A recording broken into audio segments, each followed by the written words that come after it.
আজকে আমরা শিখব দ্বিতীয় চ্যাপ্টারে ফিচার অফ পাইথন। পাইথনের ফিচার সম্পর্কে, পাইথনে কি কি ফিচার্স আছে সেগুলো নিয়ে আলোচনা করব।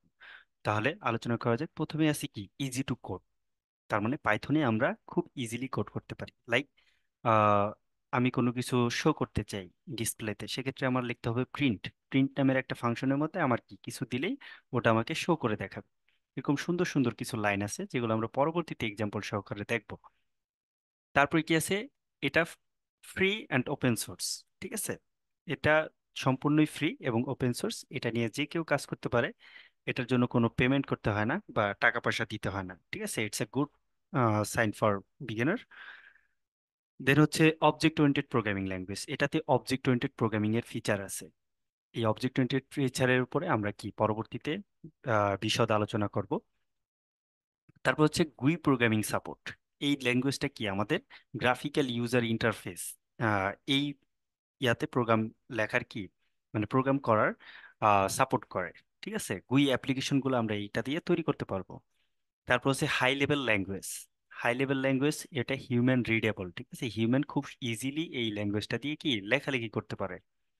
তারপর হচ্ছে এক্সটেন্সিবল ফিচার, যে তুমি চাইলেই কি করতে পারবা এই পাইথনের ফিচারগুলোকে এক্সটেন্সিবল করতে পারবা। লাইক তুমি ধরো সি এর সাথে বা সি প্লাস প্লাস এর সাথে কি তুমি এটাকে এক্সটেন্সিভ করতে পারবে এর ফিচারগুলা। তারপরে আছে পাইথন ইজ পোর্টেবল ল্যাঙ্গুয়েজ। ঠিক আছে, পাইথন একটা পোর্টেবল ল্যাঙ্গুয়েজ।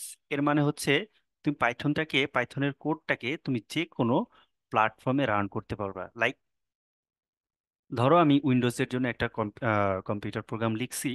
এই প্রোগ্রামটা আমি যদি ম্যাকে চালাইতে চাই তাহলে আমার কোনো চেঞ্জ করার দরকার নাই।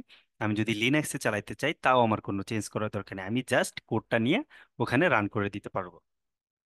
দেন হচ্ছে পাইথন হচ্ছে একটি ইন্টিগ্রেটেড ল্যাঙ্গুয়েজ। আমি চাইলে এটাকে যে কোনো ল্যাঙ্গুয়েজের সাথে ইন্টিগ্রেট করতে পারি। একটু আগে এক্সটেন্সিবল ফিচারগুলোতে যেরকম বলছিলাম, যেমন সি এর সাথে কাজ করার জন্য সাইথন আছে, জাইথন আছে, হ্যাঁ, এরকম অনেকগুলো ফিচার আছে। ওকে, তারপরে ইন্টারপ্রেটেড ল্যাঙ্গুয়েজ। ইন্টারপ্রেটেড কোনগুলা আমরা প্রথম চ্যাপ্টারে এই বিষয়ে আলোচনা করছি, কোনটা ইন্টারপ্রেটেড ল্যাঙ্গুয়েজ, কোনগুলা হচ্ছে কম্পাইলার, কোনগুলা ইন্টারপ্রেটার, অ্যাসেম্বলার, এগুলো নিয়ে আলোচনা করছিলাম। তো ইন্টারপ্রেটার কি করে, line by line code run করে, এতে কি ভুল ত্রুটির সম্ভাবনা খুব কম হয়। তো এদিক থেকে বলাই যেতে পারে যে পাইথন একটা বেস্ট ফিচার হচ্ছে এটা একটা ইন্টারপ্রেটেড ল্যাঙ্গুয়েজ। দেন হচ্ছে large standard library. Standard library বলতে এই পাইথনের নিজস্ব কিছু লাইব্রেরি আছে, কিছু ফিচার আছে যেগুলো তৈরি করা আছে, আমাদের জাস্ট ইউজ করতে হবে। তো এরকম লার্জ একটা স্ট্যান্ডার্ড লাইব্রেরি আছে যেগুলো আমাদের নিজে থেকে তৈরি করতে হয় না, অলরেডি তৈরি করা আছে। আমরা ওইগুলা শুধু ব্যবহারের মাধ্যমে আমাদের এক্সাক্ট যে কাঙ্ক্ষিত আউটপুটটা আমরা সেটা আদায় করে নিতে পারি। এখন আসো ডাইনামিক্যালি টাইপ ল্যাঙ্গুয়েজ। তো ডাইনামিক্যালি টাইপ ল্যাঙ্গুয়েজ কোনগুলা, সাপোজ আমরা অন্যান্য ল্যাঙ্গুয়েজগুলো যদি কারো ধারণা থাকে যে কোনো ভেরিয়েবল বা কোনো ফাংশন কোনো কিছু ডিক্লেয়ার করার আগে আমাদের ওটা টাইপ উল্লেখ করতে হয়, কিন্তু পাইথনে এই একটা ফিচার যে তোমার কি করতে হবে না, কোনো ডেটা টাইপ উল্লেখ করতে হবে না যে আমার এটা কি ফ্র্যাকশনাল ভ্যালু, লাইক তোমার ইন্টেজার নাকি ডাবল, নাকি তোমার স্ট্রিং টাইপের ভ্যালু, এইগুলো তোমার কখনোই উল্লেখ করতে হবে না। তো এটা কিভাবে কাজ করে, এটা হচ্ছে রান টাইমে সে অটোমেটিক্যালি ডিটেক্ট করে কাজ করে ফেলে। ঠিক আছে, তো এটা একটা খুবই জোস একটা ফিচার। এরপরে এবার আসো যে পাইথন কোথায় ব্যবহার হয়। তো পাইথন অনেকগুলা সেক্টরে ব্যবহার হতে পারে।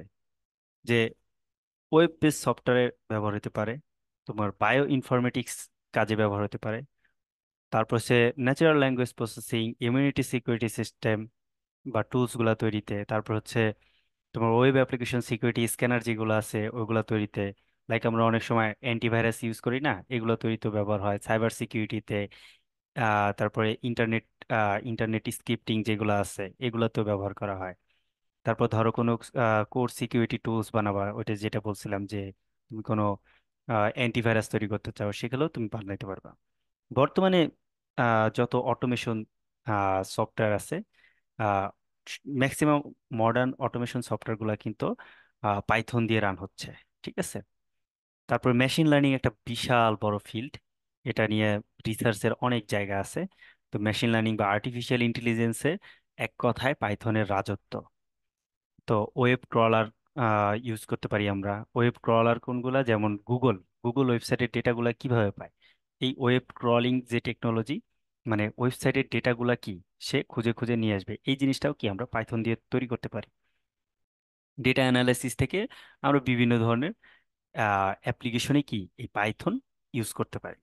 তো বোঝাই গেল যে পাইথনের অনেক বড় একটা ফিল্ড কিন্তু এখানে আছে।